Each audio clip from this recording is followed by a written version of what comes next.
Excellent. So this is our chance to get together to work with the power calendars in a very practical way. And you're at various stages in kind of developing that. And so this time will be for your benefit as you're here working through this, but also for the benefit of people who are going to be watching this later.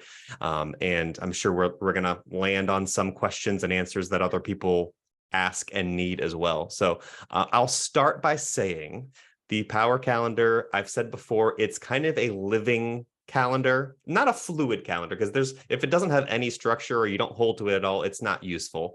But it's a living calendar that does grow and change as you grow and change. And it may be something you kind of tweak and adjust as you go along. Yeah, some months go by. If new things pop up in your life, new responsibilities, or even just some things that come up in your family that like, oh man, I gotta give attention to this or that, then this is allowed to shift and change. So if we ever feel guilty of like, oh no, I'm not doing a good job sticking to my power calendar and I just feel like I keep failing at it, then the problem is not you. Maybe the problem is just the calendar, and we can kind of adjust and give yourself grace. If we're not getting grace and giving grace through this, then we're missing the point. So with that disclaimer out of the way, we're also going to assume as you look at the power calendar worksheet, it starts with listing all of those responsibilities and tasks that you have to do and maybe even want to do but don't have time, that would kind of define your weekly rhythms. I'm going to assume that we've kind of to take an inventory of that up to this point. If not, then you should go ahead and do that. And then kind of labeled or have an understanding of which ones are those power activities that really get the ball moving, that really make a big dent in things, versus those that are more self-discipline, like, I don't like to do this. It doesn't really fill me up, but I have to do it to get it done. And versus those other things that are like, this is more of a love thing. Like it's good. It makes an impact. It builds relationships with people. I want to do it because I feel like the Jesus in me wants to do that. That's those sort of things. So now that you've kind of taken an inventory of those things, the tricky part then really is like, okay, what do I do with putting this into the calendar? What does this look like in a work week? And the general gist of it, again, to get everyone on the same page, is you've now taken a list of all those things that are kind of self-discipline things. For you, that might be emails or social media or making some content or writing or whatever. All of those are self-discipline activities. And so maybe you would assign a day to be a self-discipline day. For me, that's like a Monday. I just want to start the week kind of getting all those things off. Other people might want to start with a power day and say, all right, Monday, boom, that's my day to start off the week well, whatever works for you. And those activities, for the most part, get slotted into that day of Monday. And then Wednesday might be a love day. That's when you have some lunches with some people or do some pro bono things, whatever. And then, of course, your power day can have those power activities all dedicated to that day. The point being, hopefully, that you can kind of stay in that headspace all day and not switch and feel distracted and feel like you're spread in different directions, again, for the most part. Of course, if it were that cut and dry, we probably wouldn't be having this workshop and talk together, because there are other things. There are day jobs that just take up a chunk of the day in the middle of it. And there are also, it's like, well, you may need to do something every day, and it doesn't necessarily can all fit in one day. So that's where we kind of run into, well, what do I do with this and this? So at this point, what questions do you have? Where are you in this? Where do you feel stuck? And then we'll just kind of go based on what your needs are. For me, I was wondering about the days when I have meetings for work. I try to clump them into 2 days. Would those technically be considered power days, or would those be more of the maintenance style work that you have to do? Who are you meeting with, and what's the purpose of or the outcome of those meetings? So it's the maintenance meetings for my online day job. I have to meet with them once per week as part of the role. So it's kind of maintenance, kind of get on the same page, kind of make Yeah, sure planning their everything's on track. content on an ongoing basis once per week. do you feel like that makes big moves kind of for either that job, which is a big part of your life, probably not G to G, Mm. but for that work, does it feel like you come out of that meeting with a big sense of, all right, really accomplished something? Or was it just like, well, that's what I got to do? More like B. Keeps me Yeah. from getting fired. Then keeping you from Mostly. being fired is it's a good self-discipline thing to do. So Yeah, I would yeah. say, yeah, if you can assign that to a self-discipline day, then Okay. that may be, you said, is it 1 day a week, 2 days per 2 days week. a week? Yeah. Then if you are able to stack other, I don't know what other type, do you have other types of meetings that you're having for any other of the responsibilities you have, or is that pretty much the only time you show up besides the Grove? Do you have any other Mhm. meetings that you show up to? Yeah, for my own business. Yeah, We do like financial meeting and whatnot. So maintenance cool. stuff. I think if you were able to lump those in that day, Okay. uh, so that day is kind of all of those meetings, whether it's for the day job or for your business, and it's just like, all right, it's a meeting day, and Mm. I don't, you know, they have to get done. We have to be on the same page. We have to maintain. Those are all things just like, all right, you wake up on whatever day that is, Thursday. I don't know. What day is it? Yeah, Wednesday and Thursday. Wednesday and Thursday. You wake up those days and say, all right, this is just the day I'm going to get these done. Okay. And it can be draining and it can be tiring to say, all right, this is a meeting day of especially Mhm. things that don't feel like I'm, really killing it. And Mm. so that's when you can break up that day too. And if the meetings are in the morning, maybe you schedule other meetings to be before and after that with a little gap, of course. But maybe that chunk of that day can be like, all right, I'm going to stay in that headspace from Yeah. 9 to 1 or whatever, Marathon meetings. Yeah. and then knock them out. And then in the afternoon, you can say, you know what, I did a great job with those meetings. I'm going to do something more that fills me up. Maybe that could be a little love afternoon or a power afternoon or something. I am Ooh. actually might take that back. Maybe not power move after a morning of meetings because your brain might be Yeah. tired. Might be a So little maybe not that. draining. But it, and Yeah. so if you can lump all those in one day and make it a self-discipline day or a chunk of that day, Mhm. then you wake up, that's the headspace you're going to be in. You go do it, and then it's done. And the rest of the week, you don't have to be interrupted by having these meetings that just kind of maintain things.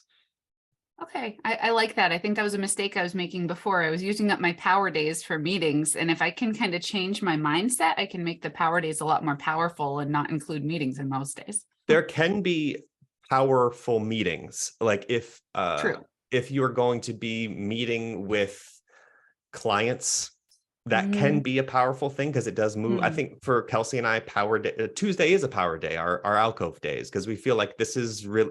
We don't see it as a self-discipline maintenance thing. We see it as Sure. this is what's growing things. This is what's moving things along. And Yeah. so we might have other meetings where we need to meet with a client or something. That'll be a Tuesday too. That's just like, Mhm. all right, everything I'm gonna give it my all today for these things. So if you have meetings that are more powerful, meeting with clients or even potential clients, like a proposal or something, then those can be power day meetings. That's a good thing to do. I And you love can that. even, do you use Calendly or something to help schedule meetings with people? Yes. Yeah, I Cool. use the Dubsado. So Mhm. what Kelsey does is she actually just goes into Calendly and only allows people to schedule meetings on Mhm. her power days if they're the power type meeting. So if you want I to gotta do meet to that. discuss a project, you can only schedule that on Tuesday or Thursday. So That's a great suggestion. I gotta change that. Thank you. that's a good one. And then if you're giving your Calendly link to other people who want to talk with you, and it's not necessarily a power thing, maybe that could just be you give them, well, there's a type of meeting Kelsey has for her video business where it's Mhm. just giving them their video, letting them watch it and kind of get feedback in real time. Not a Mhm. power thing, it's a good thing, but that's Mhm. just Friday. Boom, Friday. Okay. And you can't schedule that any other time. Pick the Friday that works. So you limit people based on how much access they can have to your schedule based on Mhm. when you want them to meet with you, based on how Love your that. calendar works. as much as possible. Again, there's grace, but Mhm. um, Yeah. setting up those boundaries like that. Love that. Power meetings versus maintenance meetings. Okay. Thank you Yep, very that can be much. separate. Yeah, good. Yeah. Tracy, where are you at with your calendar? What are your thoughts? Well, my calendar looks like a mine that's blown up. Good. Sometimes it has to blow up before we can put it back together again. It's very much mind mapping, like this should be here, but now I have to move it to here. And I thought perhaps this meeting would just help me listen to the content that everyone else has to share, because I'm not in a position to be that organized, although I am looking for assistance. So I think for me, what I was looking to, I mean, because my full-time job is 40 to 60 hours a week, and Yeah. it's during the business hours when I really need to be doing all of these other things for the nonprofit. Mhm. And so for me, it's probably finding those times, like you say, it was such a comfort for me to know that I had given Friday to the day with my daughter, because I just told work I'm not going to be there on Friday. Oh, good. But that can't happen each week. So Sure. for me, it's probably finding portions of each day that might be one of self-discipline and or power. But I think having it down on, being able to look at it and say, okay, this is the time I've scheduled the meeting with, say, the superintendent and also the Red Cross to talk about their vendor opportunities and things like that. So that I'm very confused about it all, just because, like, I don't know if you heard me say to the group at our Pine Alcove, I'm victim to my schedule just because I'm on call so much, Mhm. but I truly want to find some control. So that's Sure. why I'm here. Well, good. And it's going to be tricky, and you may have to give yourself more grace even than other people, given the fact that you're on call and long hours during the week. Here's what I would recommend for you in your situation, Tracy, and anyone else who has a day job to work around. That power calendar, it goes from early morning to late evening. And Liz has even added a slot later in the evening. so you can do that. I can't tell you not to. And that's okay. And so honestly, if that just really is that 9 to 5 or 8 to 7, however long your workday is, really does take up the big part of that time, then that's just the way it is right now for this season where you are doing that job for however long that lasts. Now, within that, you could say, hey, I got a lunch break. I could take my lunch break right there and just dedicate that to maybe, I don't know what maybe your headspace could be in. It could just be some little bit of a love lunch block there of like, all right, I'm gonna, make some connections here, or a little bit of a power lunch where it's, I'm going to reach out to a couple vendors. I'm going to make some calls during that time, and maybe just one per day on lunch break, and feel accomplished in that way if you can. If not, that's fine. And then when it comes to the mornings and the late evenings, I really don't want to ever recommend that you burn yourself out by waking up and trying to hit the ground running at 4 a.m. and then staying up till 11 p.m. to do things. I don't want to recommend that. I But already do that. there you go. See, and I wouldn't necessarily recommend that. But there may be sometimes for seasons where we carve out the early morning and the later evening to do some of these things that God put on our heart to do, and just pray for him to sustain us and to keep an ear open for when he's telling us to rest and not push, because we don't want to push in our power. We want to push in his power. And this is a good note for everyone, is to be aware of what parts of the day, what times of the day your brain can do more things. Like, it's generally like a morning person or a night person, but even more specific than that, my creative time, like if I want to come up with ideas and for me, it seems like writing. Like I can write and come up with ideas and study the Bible and put things together better in the morning. Like from 6 to 9, that's my sweet spot in the morning for writing and studying and coming up with creative ideas. And in the evening, I am I don't have that sort of creative energy. That's more my time where honestly, I sometimes have to make some graphics for things for somehow I find that easier in the afternoons. The visual stuff just seems to work better for me in the late evenings. So knowing what types of tasks are easier for you at certain types of the day is helpful. And sometimes the only way to find that out is by trial and error. You might say, oh man, I just don't have the energy for this. Maybe it's not because you don't have the energy. Maybe it's because it's just the wrong time of day for that task. And so in your case, Tracy, it may just be a matter of, all right, in the mornings, you can have little mini power blocks, in the mornings or in the evenings, whatever works best. You may say, all right, I got to do some maintenance, keep things rolling with Revival Day of Hope. I got to just do some whatever paperwork or anything. That's just going to be my Tuesday mornings or whatnot. So you can basically split your power calendar, excuse me, so that it works around your day job during the day. You can have some morning slots, you can have some evening slots based on what sort of headspace you want to be in for those times. And I think that's a fine way to go until the season changes in any way. Yeah, that's fair. Thank you. That's helpful. Sure. David, where are you at? A blank slate.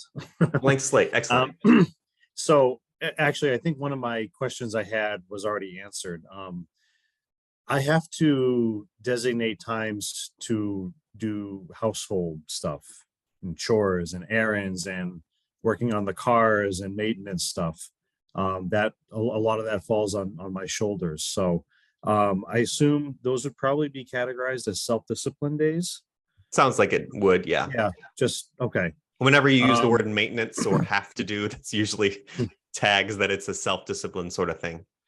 Okay. And I think I could easily justify having at least 2 days of the week doing those tasks. I would agree. When it starts to say I need 3 self-discipline days to get all of those self-discipline things, then I feel like something's a little bit off, because you shouldn't be responsible for so many self-discipline things when we're doing kingdom work, Either it's a mindset shift that needs to happen, or it's a delegation thing that it's like, okay, is it maybe worth paying someone to mow your lawn and free up that time? That sort of thing. But if you've got 2 days, they're like, you know what, if I can focus head down on these things, these 2 days, then I think that's a good amount. A balanced week, if we can ever have pure balance, maybe Teresa would say that we could. But if you can ever have pure balanced week, it would be like 2 power days, 2 self-discipline days, 2 love days, and a day of rest, and that makes 7.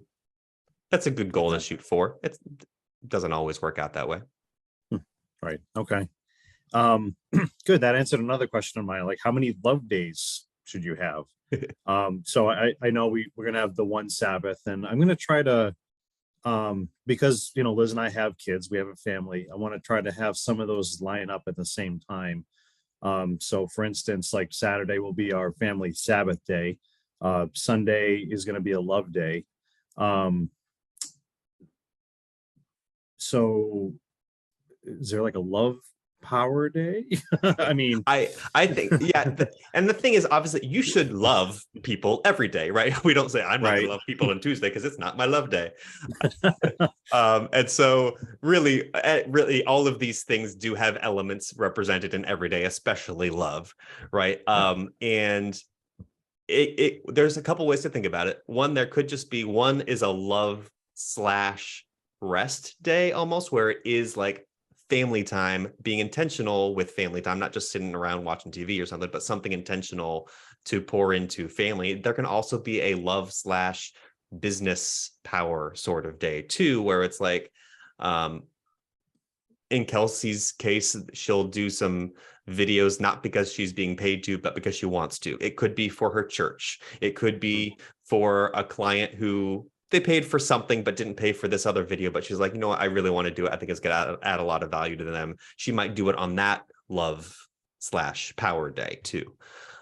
So you can kind of think of, where is the love being channeled? Is it being channeled toward your kingdom building work, or your family, which again is kingdom building work? And Oh, everybody froze. oh, that might be my problem. Can anyone hear me? I can hear you. I can hear you, Mike. Okay, cool. Maybe David's out then. And it looks like Liz might be frozen as well. Maybe it's the Pipitone internet. So yes, so as I was saying, and maybe we need to recap when Dave and Liz come back, the idea is with love, there might just be one love day, and maybe you have 3 power days, or again, 3 self-discipline days, maybe temporarily. But it's okay if you have 2 love days, maybe the focus of those love days could be different. So Liz and Dave are going to work on their internet. They live out kind of in the middle of nowhere, New Hampshire. So they live out in Ringe, New Hampshire. And so that is not a whole lot of internet out there sometimes. So sometimes they'll have their issues. So Tracy, did you have, where is this overwhelming? Do you feel like you have some next steps that you can take a look and kind of analyze? I know you got a mind map, which makes a lot of pathways and a lot of aspects of it happening. Do you feel like you've got some next steps for moving forward with your calendar in the next week? I do. The first thing is a one-on-one with you and Kelsey. Sure. Understanding some of the things that I'm having to do with, mailings and emails and follow-up calls, and, meeting with people, meeting with vendors from last year. It's just what category those things fit in and Sure. fit into, most of it fits into love for me because, except the tedious, I don't like making follow-up calls. So that's going to be a self-discipline call. Sure. Yeah. Phone calls can be draining, and that would certainly be a self-discipline sort of thing. Yeah. Yeah. So for me, it's just knowing what fits where, because as I'm taking notes right here, I have a lot of this stuff under the love, because I really love visiting with people and kind of oozing my passion onto them. Yeah. And I think, and that just shows your heart, right? That just shows like, look, you love this event, you love the work you're doing, you love the people involved in making it happen. And that's a good thing. And hopefully we are in a place where everything we're doing for this kingdom building work we're doing is in love, right? That is the driving force behind it. And so one thing to think about then is those tasks that is like, well, this is a love thing. Honestly, if you have 3 or 4 love days, if you just count it all love, then that's even biblical. Count it all love, my brothers. So that's fine. Maybe that verse is out of context, but the principle still is true. And it seems like for you, Tracy, a lot of what those tasks, again, maybe not the phone calls, but a lot of them really kind of are power things. And you can look in the worksheet, in the Power Calendar worksheet, there's kind of a description of power, self-discipline, love, and what sorts of things fit those categories. If you read through that, maybe it might help you categorize some. But I wouldn't necessarily get too hung up on what tasks go to which category, when that's just a tool to help you kind of figure out what things use the same brain space and what things kind of have the same energy or get the same results. And if it's helpful to categorize them as power, love, and self-discipline, great. If that throws you off or is a catch, then you know what? Don't think of it that way. But the important thing is ultimately the brain space to keep you focused in that same sort of way throughout the day. And so for you, especially when you're working around a lengthy workday, it may just be being intentional with those time blocks and filling those time blocks with the things that need to get done. And maybe losing the labels for right now, because your headspace for the early morning might only have to be a couple hours before you have to get into work. So you might just dedicate those couple hours to, all right, I'm going to make a couple, well, maybe not in the early morning, because that's not when people are going to answer their phone calls. So maybe that's the time where you're like, all right, I gotta write some material, some promotional material, or I got to do a little bit of on the internet to kind of prepare and reach out to people on the internet, send an email or something. That might be the good time to do it. And then in the evenings, that might be, all right, that's my time to make some phone calls. I got to connect with some vendors. Or again, maybe that's your lunch break when they're at their work time as well. So if the love, power, self-discipline is a hang up, just forget about it for now and stick with, all right, just being intentional with what those blocks of time can be, and let you know that, all right, that's the time that I'm going to be making my phone calls. I'm not going to do it today. That's tomorrow, and it does allow your brain to be able to rest and know, like, okay, I don't have to make phone calls today. I've got a specific time for that tomorrow. It's not a rush. I don't need to call today. I'll call tomorrow because that's my time for that. Does that make sense? It makes a lot of sense. And actually hearing you say that brings a lot of comfort for me too, just because I'm very, responsive to the things around me. And so knowing that I've put time aside, I don't have to make those calls today because it's on my calendar for tomorrow. That's helpful. Good. I'm glad. I think Tracy, you say like you're on call, and you often are in a very reactive, responsive place throughout your day due to the necessity of your work. And I hope this sort of conversation can allow you to switch gears and say, when it comes to building Revival Day of Hope, I don't need to be reactive to things. I don't have to be on call. That's a portion of my life that I can control, again, with giving sovereignty to God, and he ultimately is in control. But for what you're able to do, you are able to set those boundaries and control things and decide when things get done and when things come up and when calls do or don't get made. You don't necessarily have that freedom during the workday, but you can, it can be a mindset shift for you to say, you know what, I can assign those days and that's when I'm going to do them. And if it's not the right day to do those sort of calls or emails or research or whatever, then I don't have to do that today. I've got a time assigned for that. And that's the mental freedom that this sort of time blocking concept allows us to have. Yeah, what a gift this is. Thank you. Cool. Well, Liz and David, I'm glad to have you back. Your internet cut up for a little bit there. I thought it was me for a second, and then I realized, nope, it's Western New Hampshire. So yes, it is. Yeah, our Wi-Fi just absolutely quit. I yelled down the hall, Liz, is your internet working? No. Oh no. Well, I'm glad you're back. We're on our phones. Excellent. Well, Dave, I think I think you were conking out there as I was kind of wrapping up the idea of love days being able to kind of have them be different focuses. You could just have one love day, and that's great, and fill it in with as much intentional love time as you can. Or you can have 2 days of it where one is more bent towards family and things unrelated to work.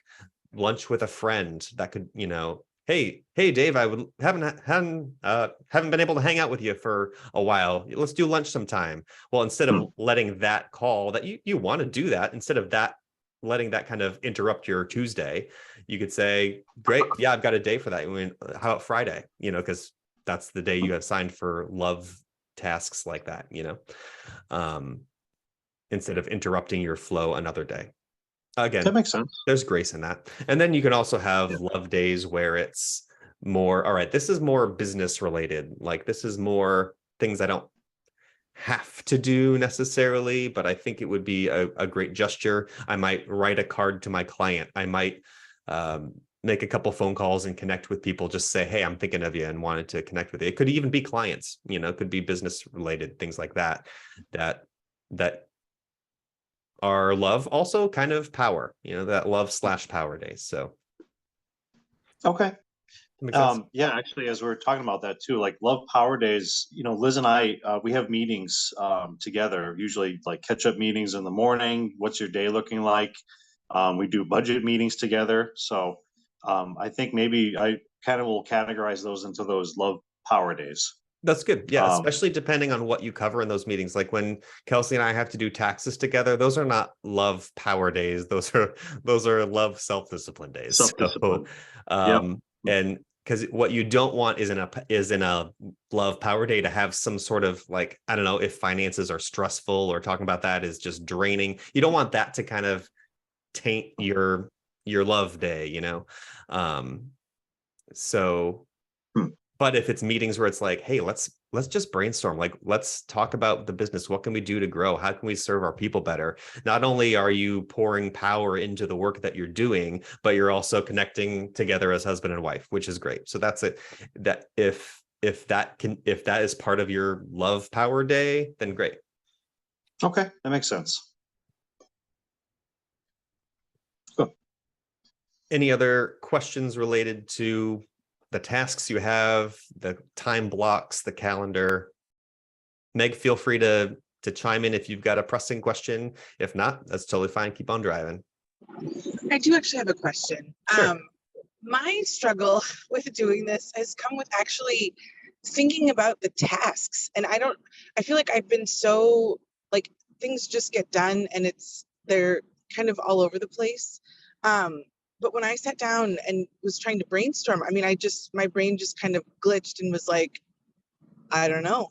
And I would love to, the power of this, I mean, of being able to block off time. And I mean, and I also have a full-time job that I'm working around. But I mean, I work remotely. So there's a lot of time freedom there as far as, organizing myself. Mhm. But I mean, am I overthinking this? I'm probably overthinking it, but when I sat down to sort of think about things and, like, what do I do in a day? Some of it seems so like, it's not really, I mean, like feeding Cam it's a task, but it's not something that, I think of as like, do you know what I mean? Like, I feel like there's so much of that. And maybe that's the problem. Maybe that's the shift for me, is to stop thinking of them as just, these are just things that happen. But I don't really know what my question is per se, but I guess, Sure. I don't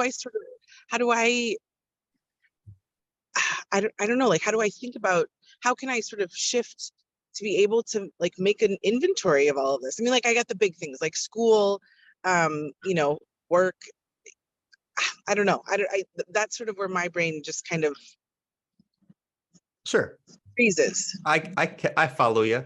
And I don't think you're overthinking it. I think you are in another type of position, which is, I'm super glad that we've got Tracy and the Pipitones and Meg here on this talk live, because we have different situations going. We have different, and which just shows you the diversity of the kinds of work that we do, and we're all in different situations. And so Meg, what's unique about your situation is not only are you doing this kingdom building work with your helping women date, building this community, but you're also a stay-at-home mom, and you're also a stay-at-home working mom. And so there's just a lot of things that kind of all exist together in the same day. And especially with a little one, that you can't have a take care of Cam block, because that is like 24 hours a day block. And so I think of two things I would say, Meg, could be helpful for you. One, in regards to, like, what are my tasks? I don't know. I just feel like I do things all day and they get done, I guess, but I don't know even what I do. In that sense, you could kind of play a game with yourself and your schedule.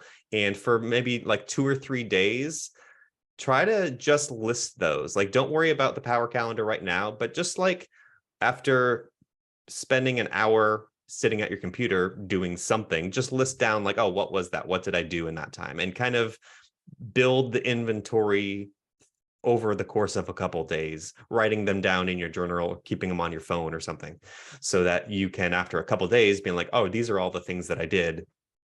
That's interesting. Maybe even over the course of the week, and you might have a more full picture. if you want to say feeding Cam as part of that or not, I don't know. That's up to you. It depends how thorough you want to be.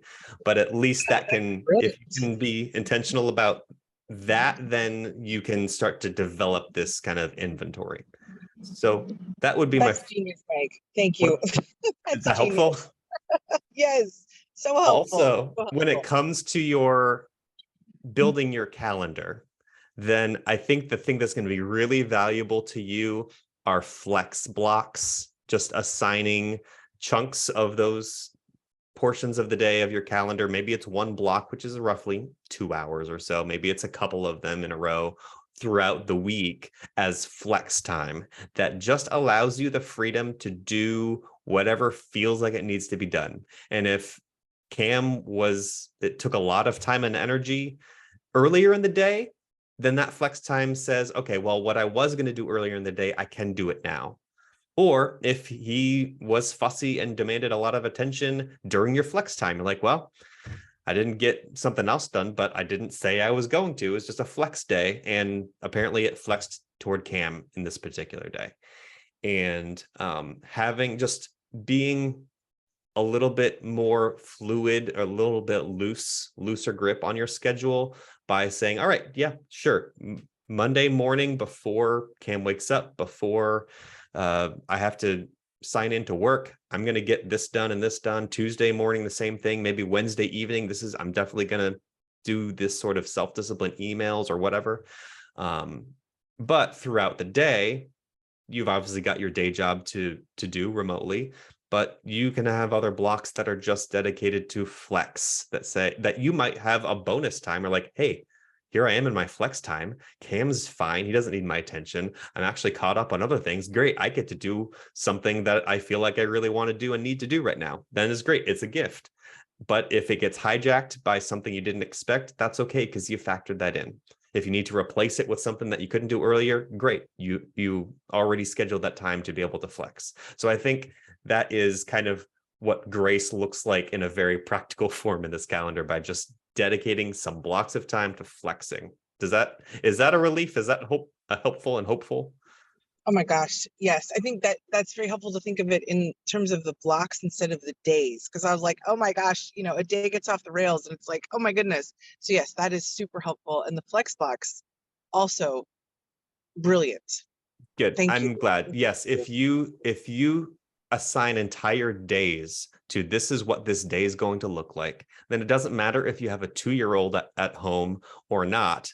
Something's going to derail that day, and then Satan gets you to feel like you wasted a whole 24-hour block, and that's just not true. You could have accomplished a lot more than you thought you did in that 24-hour block, but he's going to accuse you of being a bad steward of your time, when that's not true. And so you can kind of give a buffer between you and him by saying there's some time blocks here that I'm going to do my best to stick with these tasks in this time. I'm going to do my best to, and this block is a flex time. And then, yeah, you might be derailed for 2 hours, and then you can get back on it. And if you do get derailed an entire day, that's okay. I keep hitting something off to the side, and I got to move that. But if you do get derailed in a whole day too, that does happen. That's fine. You can make up for it later in the week. You've got other flex blocks. So a lot of grace there. I love it. Thank you so much.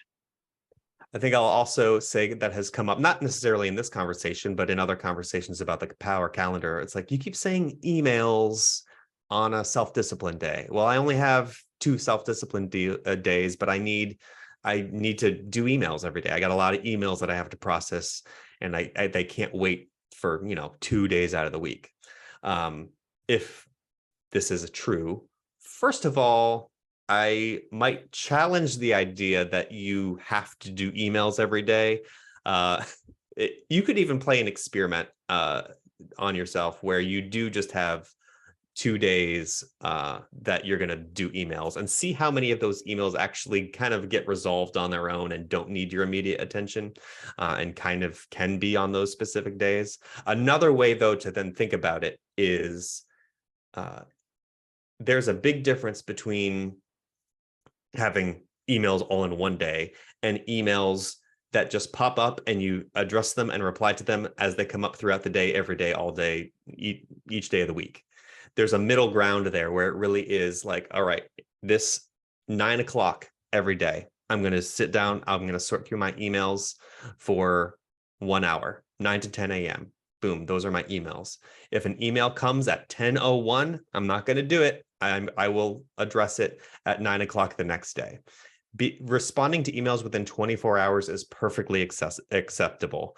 And you might find that the email that comes in at 10:01, later someone says, never mind, I'm all set, got it, thanks. And look, and you find that, you read that at 9 o'clock the next morning, you're like, great, I didn't have to do anything about it. If I had gotten it and replied to it when it came in, I would have spent time doing something that apparently I didn't need to do. So that would be my recommendation. If you've got a lot of emails that you have to sort through every day, I would assign one horizontal strip instead of one vertical day dedicated to emails and self-discipline and the like. One horizontal strip of 9 to 10 every day. Boom, that's when I'm going to handle my emails for an hour, sort through them, bang them out, and move on with my day. And anything that comes in later in the day, I'll see it tomorrow. And try to eliminate those distractions that pop up as emails come through during the day. So that question didn't come up here necessarily, but it's come up before, so I wanted to reiterate that. Cool. If there's any other questions that have come up here through this work, I've been encouraged by how many different perspectives and different situations are represented here. I think it's a really good kind of comprehensive look, and we can all gain value from different people's situations too. Cool. Well, then I guess that will be it for now. Again, if you're like, I am stuck, let's schedule a one-on-one. We'd be happy to do that and kind of sort through that. And that link is available in the alcove space as well. You schedule a time for that. Of course, you might see Kelsey's schedule is limited by which days those things can happen. But again, there's grace in that. So reach out if there's something that's maybe more urgent. We can always flex with you in that way. So I appreciate you guys, and I'm glad that this tool has been helpful. And again, I hope you walk out of this with not an overwhelm or a stress or expectations on yourself that are too rigid, but a sense of like, all right, there's grace, there's hope. And I'll leave you with this thought that I was reading in Screwtape Letters, which is about a veteran demon kind of coaching a younger new demon about how to tempt the patients, which are us, his patient. And he said that one of the great things that we've been able to do with the humans is to convince them that time is theirs, that they feel like they own 24 hours a day and they get to do with it what they want. And if anything comes up with that and kind of get in the way and take it over, they feel like they're being robbed of something that's theirs. They don't know, of course, that they don't own time as much as they own anything in that realm, and they have the same time that God has given them. And so they can no more own it or grasp it or keep it as anything else. So